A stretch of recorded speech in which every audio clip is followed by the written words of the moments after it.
السلام علیکم ورحمۃ اللہ وبرکاتہ۔ امید کرتی ہوں آپ سب خیریت سے ہوں گے۔ تو آج ہم ولی سے نسبت کی برکت کو جانیں گے، ٹھیک ہے؟ ولی سے نسبت کی برکت۔ بلال نگر ضلع ننکانہ پنجاب میں مقیم ایک اسلامی بہن کے ارسال کردہ مکتوب کا خلاصہ پیش خدمت ہے۔ ہمارے گھر کے کل 9 افراد تھے۔ دادا جان کے علاوہ باقی تمام افراد شیخ طریقت امیر اہل سنت داماد برکاتہم العالیہ سے مرید تھے۔ جب ہمارے دادا جان نے اپنے بچوں پر دعوت اسلامی کا چڑھتا ہوا مدنی رنگ ملاحظہ فرمایا تو وہ خود بھی امیر اہل سنت داماد برکاتہم العالیہ سے مرید ہو گئے۔ مرید ہونے کی برکت سے ان کی زندگی یکسر بدل کر رہ گئی۔ داڑھی تو پہلے سے ہی تھی، اب تو امامہ بھی سج گیا، بلکہ وصیت بھی کی کہ میرے مرنے کے بعد بھی مجھے با امامہ دفنا دیا جائے۔ امیر اہل سنت کے دامن کرم سے وابستگی نے ان کی زندگی میں مدنی رنگ بھر دیا۔ وہ فرائض کے ساتھ ساتھ تحتی الوضو، اشراق و چارش، اوابین اور صلاۃ التوبہ باقاعدگی سے پڑھنے لگے۔ نیز نفلی روزے اور شجرہ شریف کے اور ادعا وظائف اور درود شریف پڑھنے کا بھی معمول بن گیا۔ امیر اہل سنت کے فکر آخرت سے متعلق رسائل مثلا قیامت کا امتحان، مردے کے صدمے، قبر کی پہلی رات، بادشاہوں کی ہڈیاں نہایت ہی اہتمام کے ساتھ سنتے اور گریہ وزاری کرتے ہوئے اپنے ایمان کی سلامتی کی دعائیں مانگتے تھے۔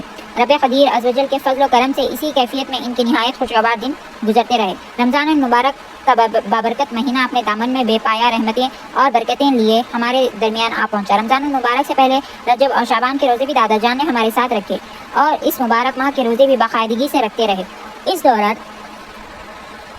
اکثر وہ ہم سے پوچھتے کہ کیا جو رمضان میں فوت ہوتا ہے وہ سیدھا جنت میں جاتا ہے؟ 26 رمضان المبارک کو عصر کی نماز پڑھی اور لیٹ گئے، اور اس دن وہ بالکل تندرست تھے اور ان کو کسی قسم کی بیماری نہیں تھی۔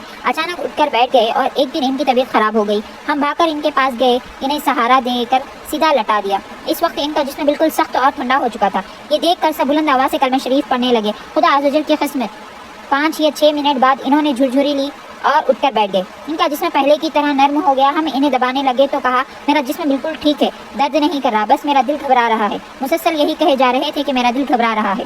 ہم نے کہا، دادا جی آپ روزہ توڑ دیں، کیونکہ ہم ان کی حالت دیکھ چکے تھے۔ لیکن وہ کہنے لگے، نہیں میں روزہ نہیں توڑوں گا۔ خیر تھوڑی دیر بعد افطار کا وقت بھی ہو گیا۔ پھر انہوں نے روزہ کھولا، پانی پیا اور تھوڑا سا پھل بھی کھایا۔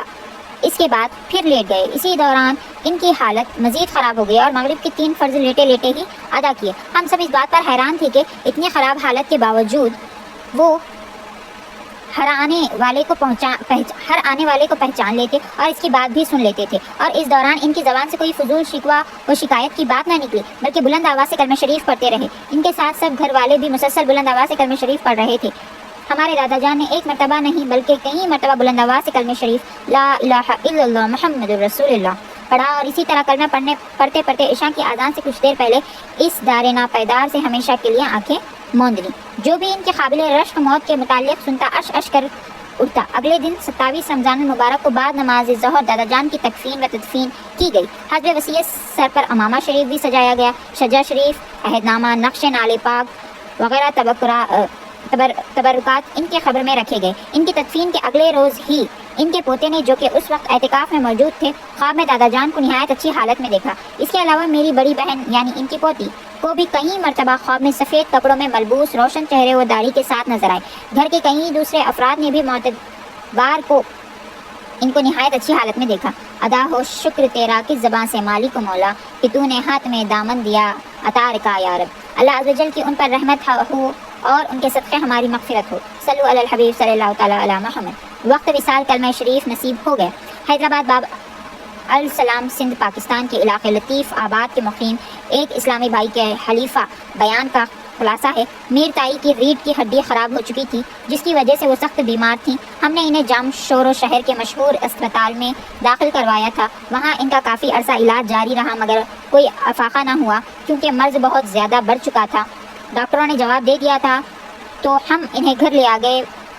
گھر پہنچ کر ہم نے دواؤں کے ساتھ ساتھ تعویذات، عطاریہ کے بستے سے پلیٹوں کا کورس بھی کروایا۔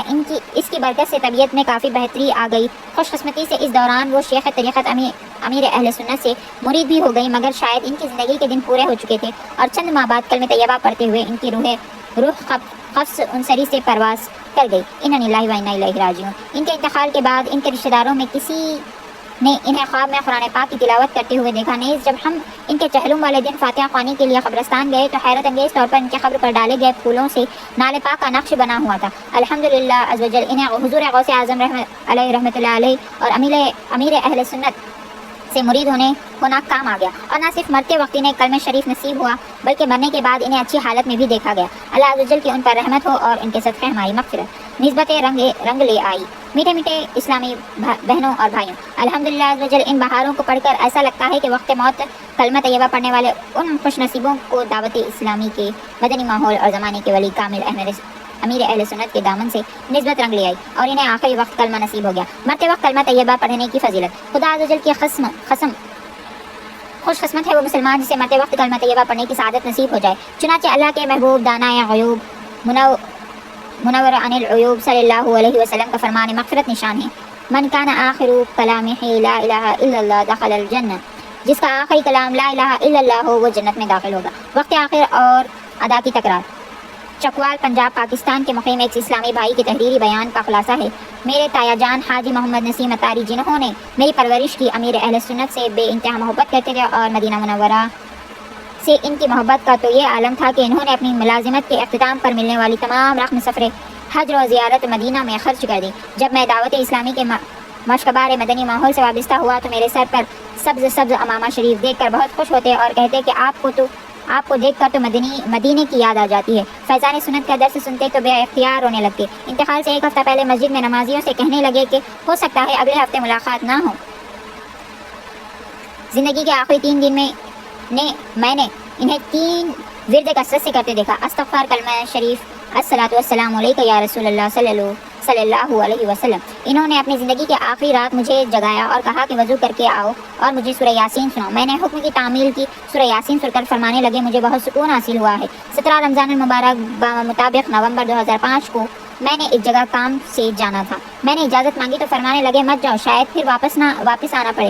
جب صبح ہوئی تو ان کی آنکھیں چھت پر ٹکی ہوئی تھی اور پورا جسم یہاں تک کہ بستر بھی پسینے سے تربتر تھا۔ 5 منٹ تک ان پر بے ہوشی طاری رہی، پھر ہوش میں آئے اور کہنے لگے وقت بہت کم ہے۔ ہم نے سوچا کہ طبیعت زیادہ خراب ہے، شاید اس لیے ایسی باتیں کر رہے ہیں، لہٰذا ہم انہیں فوراً اسپتال لے گئے۔ وہاں پہنچ کر انہوں نے اسپتال میں موجود لوگوں کو اکٹھا کر لیا اور انہیں کہا کہ تم بھی کلمہ پڑھو، میں بھی پڑھتا ہوں۔ کچھ لوگوں نے مذاق اڑانا شروع کر دیا کہ بابا جی مرنے کا کہہ رہے ہیں لیکن لگتا نہیں کہ یہ مریں گے۔ اس کے بعد تایا جان نے یہ الفاظ کہے، یا اللہ عز وجل ایک بار پھر مدینے لے جا، اور پھر کلمہ شریف اور درود سلام پڑھتے ہوئے انہوں نے اپنی جان آفرین کے سپرد کر دی۔ انا للہ و انا الیہ راجعون۔ کچھ دنوں بعد مجھ گناہ گار و بدکار کو خواب میں پیارے آقا صلی اللہ علیہ وسلم کی زیارت کی سعادت نصیب ہوئی۔ آپ کے ساتھ میں نے اپنے تایا جان کو بھی دیکھا، وہ فرما رہے تھے کہ حاجی مشتاق علیہ رحمۃ اللہ رزاق بھی یہیں تشریف فرما ہوتے ہیں۔ بعد وصال چہرے پر مسکراہٹ۔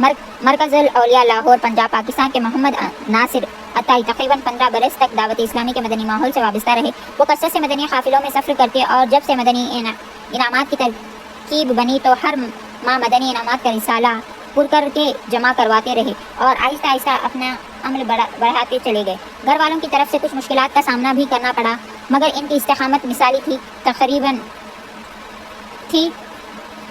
2002 میں اچانک انہیں ٹی بی کا مرض لاحق ہو گیا۔ کچھ عرصے تک دوائیں استعمال کرتے رہے جس سے مرض میں کچھ افاقہ ہوا، مگر 7 سال بعد 2009 میں پھر اس مرض میں شدت آ گئی۔ ٹیسٹ کروائے تو ڈاکٹروں نے کہا کہ ان کے گردے بھی فیل ہو چکے ہیں۔ الغرض جو دوا کی مرض بڑھتا ہی گیا۔ اس دوران وہ مرکز الاولیاء لاہور کے ایک مشہور اسپتال میں داخل رہے اور اس حالت میں بھی انہوں نے کبھی نماز قضا نہ ہونے دی۔ کچھ عرصے کے بعد ڈاکٹروں نے کہا کہ انہیں دوسرے اسپتال میں لے جائیں، چنانچہ ہم انہیں دوسرے اسپتال لے گئے جہاں وہ تقریباً 4 دن داخل رہے۔ 5ویں دن صبح فجر کی نماز کے لیے اٹھے تو والدہ صاحبہ نے انہیں وضو کروایا تو انہوں نے نماز ادا کی۔ اس کے بعد اللہ کا ذکر شروع کر دیا۔ اس دوران علاقے کے دوسرے اسلامی بھائی بھی پہنچ گئے۔ ان اسلامی بھائیوں نے خلیفہ بیان دیتے ہوئے کہا، وقت نزا محمد ناصر اتاری مسکرا رہے تھے اور ذکر اللہ عز و جل کرتے ہوئے ان کی روح قبض انصری سے پرواز کر گئی۔